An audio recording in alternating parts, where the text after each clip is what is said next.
রাম রাম বন্ধুরা, নমস্কার। আশা করছি তোমরা সবাই খুব ভালো আছো। বন্ধুরা, রেলওয়ে গ্রুপ ডি এই নিয়োগে তোমাদের ফর্ম আবেদন শুরু হচ্ছে আগামী 23 জানুয়ারি 2025 থেকে। কিন্তু এখানে আবেদন করার সময় তোমাদের কী কী ডকুমেন্টসের প্রয়োজন হবে এই বিষয়টা তোমাদেরকে এখন থেকে জেনে রাখতে হবে। কারণ এমন কিছু ডকুমেন্টস আছে, সেই ডকুমেন্টসগুলো এই রিক্রুটমেন্টের যে ক্রুশিয়াল ডেট তার আগে তোমাদের কিন্তু তৈরি করে রাখতে হবে, না হলে পরবর্তী সময় তোমরা ডকুমেন্টস ভেরিফিকেশনে গিয়ে রিজেক্ট হয়ে যাবে। তো এইবার রেলওয়ে গ্রুপ ডিতে তোমাদের ইম্পর্টেন্ট ডকুমেন্টস কি, কোন কোন ডকুমেন্টসগুলো প্রয়োজন হবে, এই ভিডিওতে এই বিষয়টা আজকে তোমাদেরকে ক্লিয়ার করে বুঝিয়ে দেবো। তোমরা যারা আরআরবি গ্রুপ ডি মানে রেলওয়ে গ্রুপ ডি ভ্যাকেন্সির জন্য অপেক্ষায় আছো, তোমাদের জন্য এটা কিন্তু ভেরি ভেরি ইম্পর্টেন্ট ভিডিও। কারণ এখানে সমস্ত প্রকার ডকুমেন্টসগুলো আমি বলে দেবো, যেগুলো এইবার 2025 সালে যখন রেলওয়ে গ্রুপ ডিতে যাবে তোমাদের প্রয়োজন হবে। তোমরা সকলে জানো এই রেলওয়ে গ্রুপ ডি ভ্যাকেন্সিটা অলরেডি অ্যানাউন্সমেন্ট হয়ে গেছে, যেখানে শূন্যপদ বলেছে 32,000, কিন্তু এখানে ডেফিনেটলি 32,000-এর উপরে শূন্যপদটা থাকবে। এখানে জাস্ট অ্যাপ্রক্সলি 32,000 বলেছে, এটা কম করো ভাই, 60,000-এর কাছাকাছি তোমাদের কিন্তু ফিউচারে গিয়ে পৌঁছে যাবে। তো যাই হোক, এখন 32,000 যেহেতু বলা আছে সেটাকেই ধরে রাখো। এর ফর্মটা অ্যাপ্লাই শুরু হচ্ছে আগামী 23/1/2025 মানে 23 জানুয়ারি 2025 থেকে অনলাইনে তোমাদের কিন্তু অফিসিয়াল ওয়েবসাইটে আবেদনটা শুরু হবে, যার লাস্ট ডেট থাকবে 22/2/2025 মানে 22 ফেব্রুয়ারি 2025 হচ্ছে তোমাদের লাস্ট ডেট। তো এইবার নিয়োগে তোমাদের কী কী ডকুমেন্টসগুলো প্রয়োজন হবে একটু ভালো করে মন দিয়ে দেখো। সর্বপ্রথম যে দুটো জিনিস, এই দুটো জিনিস কিন্তু একেবারে কম্পালসারি, সর্বপ্রথমেই চা হবে সবার জন্য। এটা কী কী ডকুমেন্টস থাকছে? তোমাদের একটা ভ্যালিড ইমেল আইডি আর হচ্ছে ভ্যালিড মোবাইল নাম্বার। এবার দেখো, অনেকের ইমেল আইডি নিজস্ব তৈরি করা থাকে না, যে কোনো ফ্যামিলি মেম্বারের একটা ইমেল আইডি দিয়ে চালিয়ে দেয়। তো ভাই আমি একটাই কথা বলবো, ইমেল আইডি যদি না তৈরি করা থাকে 5 মিনিট টাইম লাগবে ভাই, এক্ষুনি তোমরা নিজের মোবাইল থেকে তৈরি করে নিতে পারবে একটা ইমেল আইডি। তোমরা কিন্তু নিজস্ব পার্সোনাল তৈরি করো, কারণ যখন তোমরা সিলেক্ট হয়ে যাবে, সিলেকশনের যে ইমেল বা সমস্ত প্রকার যে ডিটেলস সেগুলো কিন্তু ইমেলের মাধ্যমে পাঠানো হয়, ঠিক আছে? তো একটা নিজস্ব ভ্যালিড তোমরা কিন্তু ইমেল আইডি তৈরি করে নাও। ইমেল আইডিটা তোমরা যখন রেজিস্ট্রেশন করবে ফর্মটা আবেদনের আগে, তখন তোমাদের এই ইমেল আইডিটা দিয়ে কিন্তু রেজিস্ট্রেশনটা করতে হচ্ছে। তো ইমেল আইডি অবশ্যই নিজস্ব পার্সোনাল একটা তৈরি করো। তারপর আছে তোমার ভ্যালিড মোবাইল নাম্বার, এটাও কিন্তু নিজস্ব পার্সোনাল, বাবা মার নাম্বার দিয়ে কেউ চালিয়ে দেবে না। একটাই কথা বলবো, নিজস্ব একটা পার্সোনাল সিম তৈরি করো বা তোলো, সেখানে যে নিজস্ব পার্সোনাল নাম্বার সেটাই দেবে। কারণ এখানে তোমাদের ইন ফিউচার অনেক মেসেজ, অনেক কিছু ডিটেলস কিন্তু এই মোবাইল নাম্বারের মাধ্যমে তোমাদেরকে পাঠানো হবে। তো নিজস্ব ভ্যালিড মোবাইল নাম্বার লাগবে, আর এই নাম্বারটাও তোমাদের কিন্তু রেজিস্ট্রেশনের সময় দিতে হচ্ছে। ওকে, তো এই দুটো জিনিস তো অবশ্যই তোমাদের প্রথমেই থাকতে হচ্ছে। এবার পরবর্তীতে যে ডিটেলসটা তোমাদের এখানে দরকার সেটা হচ্ছে তোমাদের আধার কার্ড। এই আধার কার্ড ডকুমেন্টসটা লাগবে, কিন্তু আধার কার্ড ডকুমেন্টসের সাথে কয়েকটা বিষয় তোমাদেরকে একটু ভালো করে নজর দিতে হবে। কি কি? প্রথম কথা, আধার কার্ডের যে ডিটেলস, সমস্ত ডিটেলস যেন 10th মার্কশিটের সাথে ম্যাচ করে। মানে তোমাদের মাধ্যমিকের যে মার্কশিট তার সাথে কিন্তু আধার কার্ডের ডিটেলসগুলো ম্যাচ করতে হবে।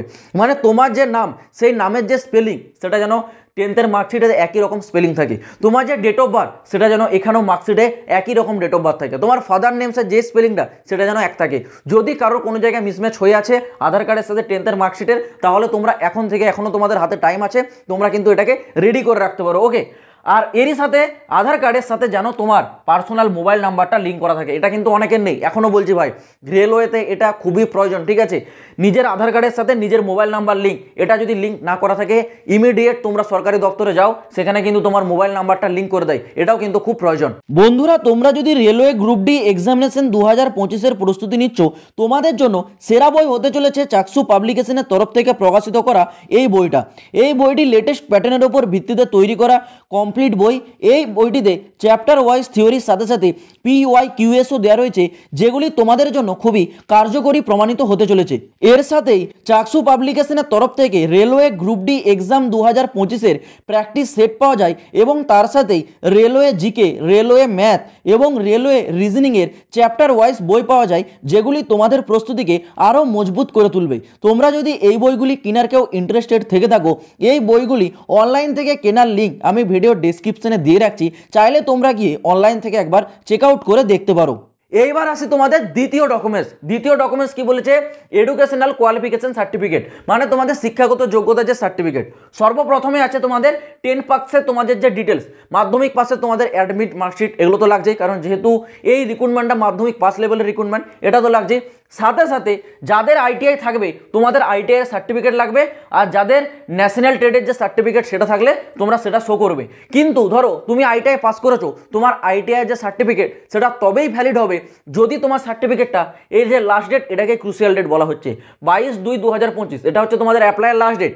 এর আগে তোমাদের এই সার্টিফিকেটটা কিন্তু ইস্যু হওয়া থাকতে হবে। মানে ধরো তুমি আইটিআই পাস করেছো কিন্তু এখনো হাতে সার্টিফিকেট পাওনি, যদি তোমার সার্টিফিকেটটা 22 তারিখের আগে চলে আসে তাহলে সেটাকে ভ্যালিড হিসেবে ধরা হবে।